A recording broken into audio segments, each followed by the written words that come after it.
दोस्तों, नमस्कार। हमारे एस्पायरेंट्स कुवी चैनल में आपका स्वागत है। आज मैं आपको बताने वाली हूँ एक्सपेरिमेंटल रिसर्च। एक्सपेरिमेंटल रिसर्च का मतलब जिसे आप समझ रहे होंगे कि कहीं किसी लैब या किसी सिचुएशन पे, नेचुरल सिचुएशन पे किसी में एक्सपेरिमेंट करना।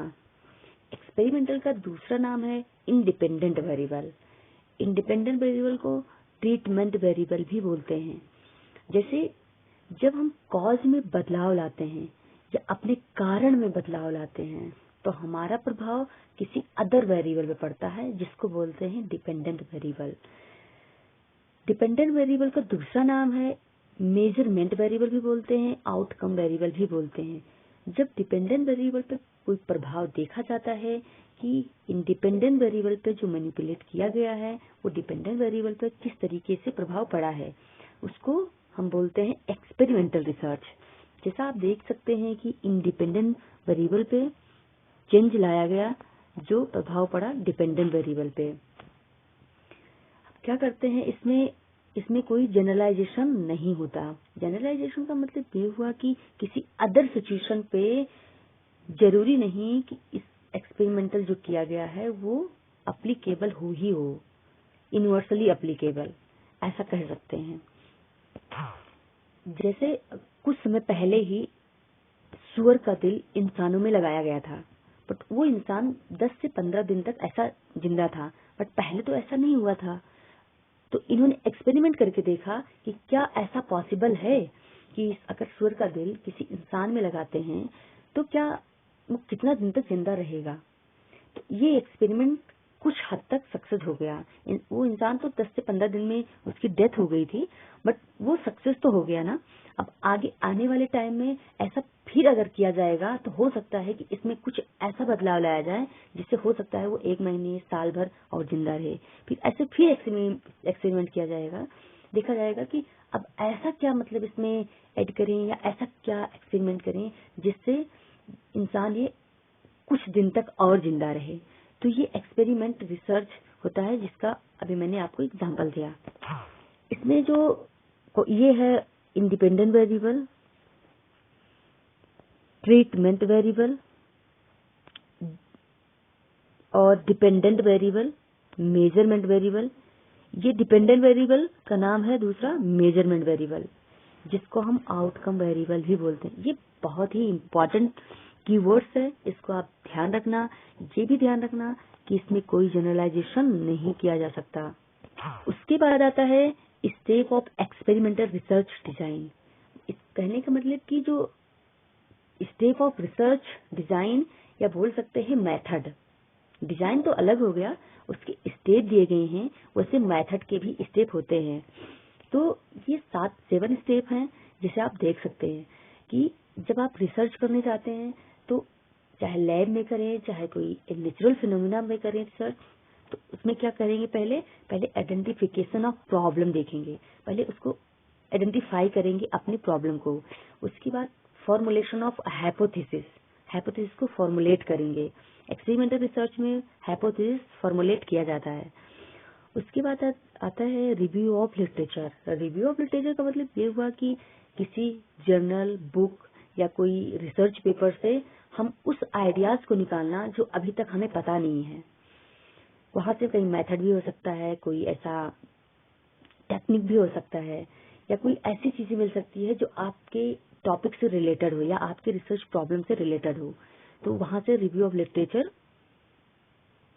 से निकाल सकते हैं। उसके बाद आता है preparation of research design. Preparation of research design का ये मतलब हुआ कि जब आप रिसर्च करने जाते हो तो पहले आप क्या करते हो, ओवरऑल एक फ्रेमवर्क बनाते हो कि हमें क्या क्या करना है। अगर 1 साल का रिसर्च है या 5 साल का रिसर्च है तो सबसे पहले आप फ्रेमवर्क बनाते हो कि पहले हम क्या करेंगे, उसके 6 महीने में क्या करेंगे, फिर 6 महीने बाद हम क्या करेंगे, 1 साल में।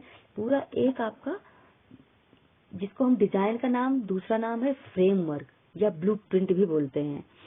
उसके बाद एक्चुअल एक्सपेरिमेंट करेंगे कि जिस पे हम करना चाह रहे हैं, जिस समस्या या जो हमारी प्रॉब्लम है जिस पे हम करना चाह रहे हैं, उस पे हम एक्सपेरिमेंट करेंगे। एक्सपेरिमेंट का जो रिजल्ट आया है वो किस तरीके का रिजल्ट है, उस पे डिस्कशन करेंगे। उसके बाद हम निकालते हैं कंक्लूजन एंड रिकमेंडेशन। कंक्लूजन का मतलब कि जो हमारा रिजल्ट आया है वो क्या निकला है अभी पूरा रिसर्च करने के बाद। उसके बाद हम अपना रिकमेंडेशन देते हैं कि आगे इसमें क्या किया जा सकता है और कुछ सुझाव देते हैं। Experiment design, type of experiment research बोलो या टाइप ऑफ रिसर्च डिजाइन बोलो, बात एक ही है। कुछ बदलाव, कुछ थोड़ा सा डिफरेंट होता है, बट इसको आप मान के चलिए कि टाइप ऑफ एक्सपेरिमेंट रिसर्च के बारे में बात हो रही है। अब पहला है इसका pre experimental research, true experimental research, quasi experimental research और स्टैटिस्टिकल एक्सपेरिमेंटल रिसर्च। एक आता है पोस्ट एक्सपेरिमेंटल रिसर्च। तो प्री एक्सपेरिमेंटल रिसर्च में हम क्या करते हैं, इसमें एक ही वेरिएबल होता है या एक ही केस होता है जिसपे हम रिसर्च करते हैं।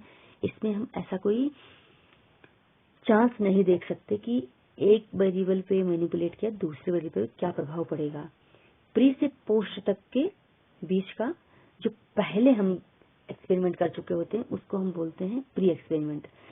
ये क्वेश्चन आया हुआ है रिसर्च में, नेट के PYQ में और या PhD के रिसर्च एंट्रेंस एग्जाम में।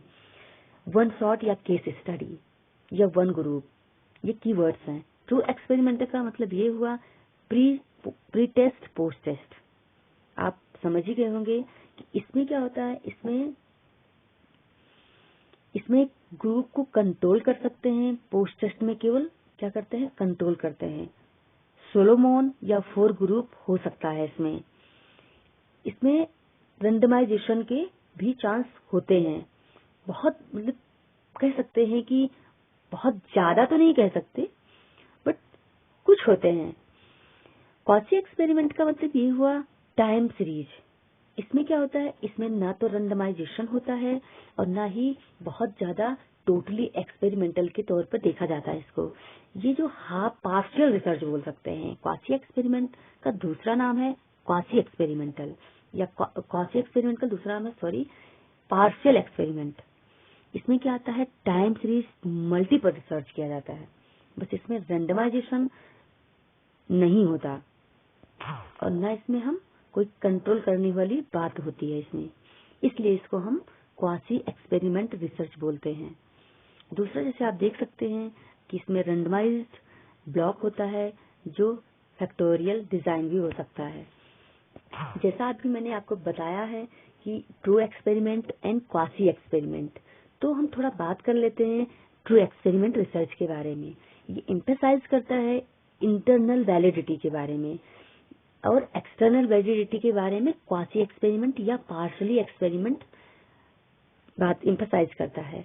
इंटरनल और एक्सटर्नल वैलिडिटी में आगे भी आने वाले वीडियो में डिस्कशन करूंगी। पहले मैं इस रिसर्च के बारे में बात कर लेती हूँ। एक्सेस, इसमें क्या होता है, एसेस करता है कॉज एंड इफेक्ट। क्या करता है, कॉज पे जो कॉज मेरा या जो कारण है वो किस तरीके से प्रभाव डिपेंडेंट वेरिएबल पे पड़ा है उसके बारे में ये बात करता है। जैसे मान लो कि कोई हो सकता है आर्टिफिशियल माहौल बना लो आप आसपास के एरिया को, तो उस पर कुछ ऐसा एक्सपेरिमेंट करो जो पहले कहीं भी नहीं किए हो। जैसा मैंने अभी थोड़ी देर पहले बताया है कि सुअर का दिल इंसानों में लगा दिया गया, तो क्या होगा, एक एक्सपेरिमेंट ही तो हुआ है ये, या टेस्ट हो सकता है, क्लियर हो सकता है। इसमें क्या होता है, प्रायर हाइपोथेसिस भी बनाते हैं। उसके बाद आता है पार्टिसिपेंट रैंडम असाइनमेंट। इसमें रैंडम असाइनमेंट के बारे में बात होती है। मतलब जब हम किसी रैंडम का मतलब हुआ कि किसी चीज को हमें पहले से नहीं पता हो, हम उसको प्रिडिक्ट नहीं कर सकते, बस हमें जैसा मुझे लगा कि हमारे सिचुएशन में ये काम कर सकता है वैसा मैंने उसको कर लिया रैंडम तरीके से। जो एक्सपेरिमेंटर होता है ये, इसमें क्या होता है, ब्लाइंड टू असाइनमेंट। उसका क्या होता है, उसका वर्क कभी कभी उसको पता नहीं होता, इसलिए उसको ब्लाइंड बोलते हैं कि उसको जो वो एक्सपेरिमेंट कर रहा होता है उसमें ये पता नहीं होता कि उसका रिजल्ट क्या आएगा, पार्टिसिपेंट जो होता है। अब क्वासी के बारे में बात कर लेते हैं कि क्वासी एक्सपेरिमेंटल जो है वो एक्सटर्नल वेरिएबल के बारे में तो बात करता ही है। इसका जो डिस्क्राइब करता है वो रियल लाइफ हो सकता है, या नेचुरल सेटिंग हो सकता है, या नेचुरल एकरिंग ग्रुप हो सकता है, कुछ भी हो सकता है। ये बहुत ही क्लियर है। क्या होता है इसमें? एक्सप्लोरेटरी हाइपोथेसिस आता है। क्यों? क्योंकि इसमें इस तरीके से एक्सपेरिमेंट नहीं कर सकते, जैसा अभी मैंने थोड़ी देर पहले बताया। एक्सपेरिमेंटल रिसर्च में पूरी तरीके से ना तो इसमें रेंडमाइजेशन होता है और ना ही पूरी तरीके से ग्रुप को कंट्रोल किया जा सकता है। इसमें हम एक्सप्लोर कर सकते हैं कि नहीं, क्या ऐसा एक्सपेरिमेंट में किया जा सकता है जिसमें हम अपने सिचुएशन को या अपने इवेंट को समझ सकें अलग तरीके से।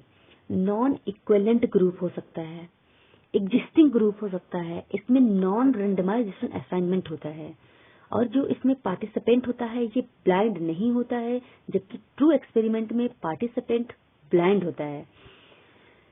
ब्लाइंड का मतलब कि उसको पता नहीं होता कि रिजल्ट क्या आएगा। उसके बाद सेल्फ सिलेक्शन के बारे में भी बात करता है quasi experiment. True experiment control study करता है प्रोसीजर के बारे में। इसमें मैनिपुलेट किसको करता है? इंडिपेंडेंट वेरिएबल को करता है, और मेजर किसको करता है? कंट्रोल वेरिएबल को मेजर करता है। जबकि क्वासी एक्सपेरिमेंट में क्या करता है? इसमें फुल कंट्रोल नहीं होता है, पॉसिबल ही नहीं होता है, ना इसमें मैनिपुलेट होने के चांसेस होते हैं। इंडिपेंडेंट वेरिएबल में ये पार्शली कंट्रोल किया जा सकता है या मेजर कर सकते हैं हम। जैसे पेरी एक्सपेरिमेंटल के बारे में थोड़ा और हम बात कर लेते हैं ताकि और क्लियर हो जाए आपको। इसमें क्या होता है? ये बेसिक एक्सपेरिमेंट स्टेप होता है, बट ये जो कंट्रोल ग्रुप हो सकता है कि फेल हो जाए, या एक इसमें ऐसा ग्रुप जो सिंगल ग्रुप होगा। अक्सर इस पे जब हम स्टडी करते हैं तो हम इसमें कोई कंपेयर नहीं करते एक ग्रुप दूसरे ग्रुप, या हमेशा कह सकते हैं कि नॉन ट्रीटमेंट ग्रुप जो इसमें हम के इक्विवेलेंट हम देखते हैं। तो ये हो गया क्वासी एक्सपेरिमेंटल रिसर्च। इसके बाद बात करेंगे एक्सप्लोरेटरी रिसर्च। जैसा आप देख सकते हैं कि एक्सप्लोरेटरी रिसर्च जो है उसमें हम क्या करते हैं? उसमें हम हाइपोथेसिस को डेवलप तो करते हैं, या ऐसी कोई फिनोमिना जिसके बारे में हमें, या ऐसी कोई इवेंट जिसके बारे में हमें क्लियरली पता नहीं होता, बट हम क्या करते हैं? उस पे हम कुछ नई नॉलेज को, या जो हमारे पास नॉलेज है, या तो हमें नॉलेज के बारे में थोड़ा सा पता होता है, या तो हमें पता नहीं होता है, या तो हमें पूरी तरीके से इसमें पता नहीं होता। ये जैसे आप इसमें बता रखा है कि the emphasize is the on gaining ideas and insight. हम ऐसी सिचुएशन के बारे में अपनी इंसाइट को डेवलप करते हैं या अपनी आइडियाज लेते हैं जिसके बारे में हमें बहुत कम पता होता है, या तो बिल्कुल पता ही नहीं होता। उसमें हम एक्सप्लोरेटरी रिसर्च का इस्तेमाल करते हैं।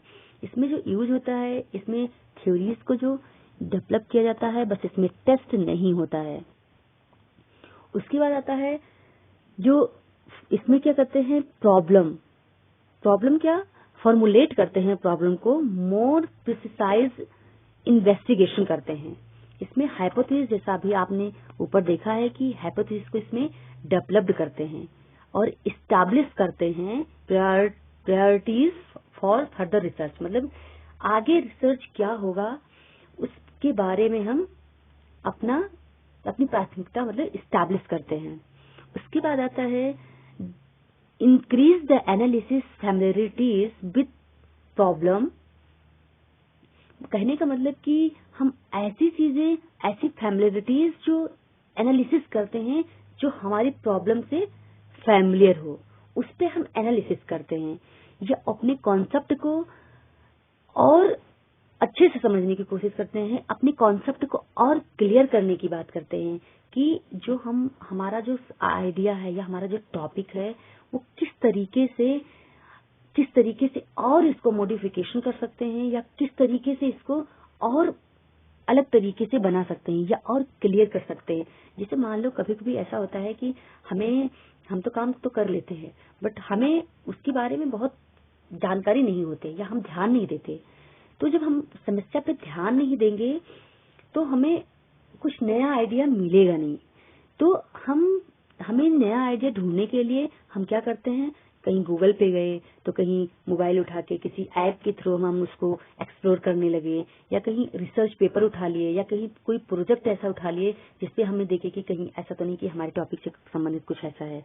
तो जब हम अलग अलग जर्नल बुक्स या कहीं कुछ ऐसी आइडियाज जनरेट मतलब पता करने की कोशिश करते हैं कि जो हमें या तो बहुत कम पता होगा या तो पता ही नहीं होगा, तो उस पर हम क्या करते हैं, उसको हम एक्सप्लोरेटरी रिसर्च करते हैं उस पे।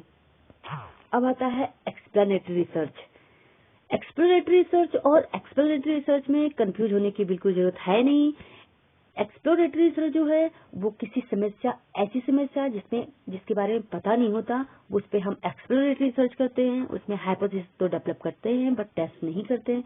जबकि एक्सप्लेनेटरी रिसर्च जो होता है उसमें हम ऐसी फिनोमिना के बारे, ऐसी प्रॉब्लम के बारे में हम फाइंड आउट करने की कोशिश करते हैं कि जो पता तो होता है, मतलब पहले स्टडी उस पर इन डेप्थ नहीं की गई होती। स्टडी तो की गई होती है लेकिन बहुत इन डेप्थ जानकारी नहीं की उसमें मिलती है। उस पे हम क्या करते हैं, जब मान लो कि कोई हमारे पास ऐसी समस्या है जिसको हमें किसी को बताना है, तो आप क्या करते हो, उस पे आप एक्सप्लेन करते हो, वो अपने तरीके से बताने की कोशिश करते हो कि जो समस्या है वो एक्चुअल में है क्या, या ऐसी कौन सी समस्या है जिसपे हम ऐसा रिसर्च कर सकते हैं, ऐसा कौन सा टॉपिक है या ऐसी कौन सी समस्या है जिसपे हम बहुत अच्छे से जानकारी किसी को हम साझा जब करते हैं तो हम क्या करते हैं, एक्सप्लेन करते हैं किसी भी समस्या के बारे में। हो सकता है कि हम उसको थोड़ा सा टोन मरोड़ दे कि हाँ भाई ऐसे नहीं ऐसे। ऐसा आप देख सकते हैं कि explanatory research is not use to give us some conclusive evidence but help us in understanding the problem more efficiently.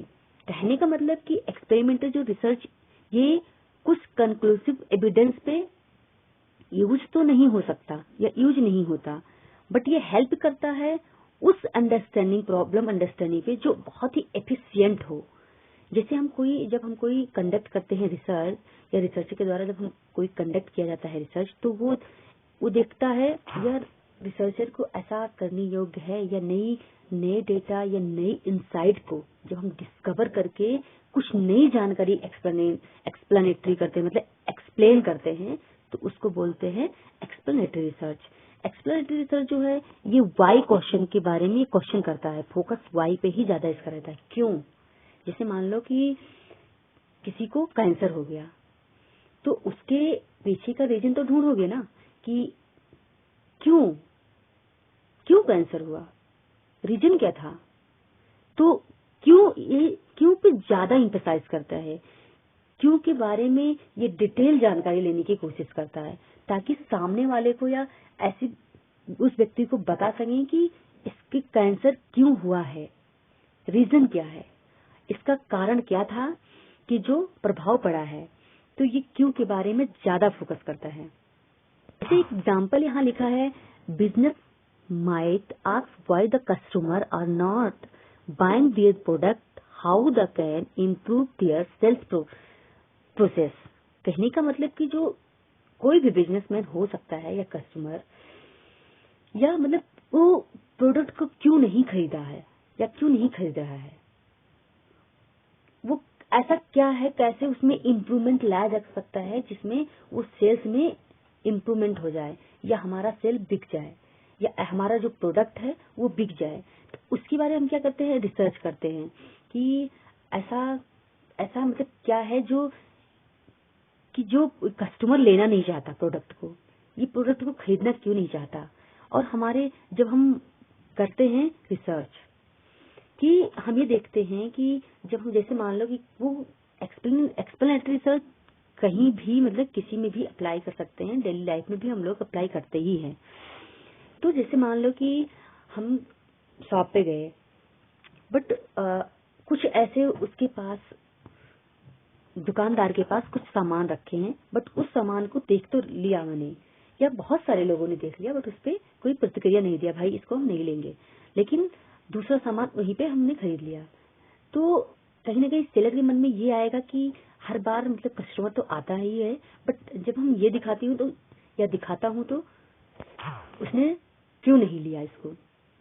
तो क्यों के बारे में हम पता लगाने की कोशिश करते हैं ताकि हम अपने प्रोडक्ट के सेल में इम्प्रूवमेंट कर सकें।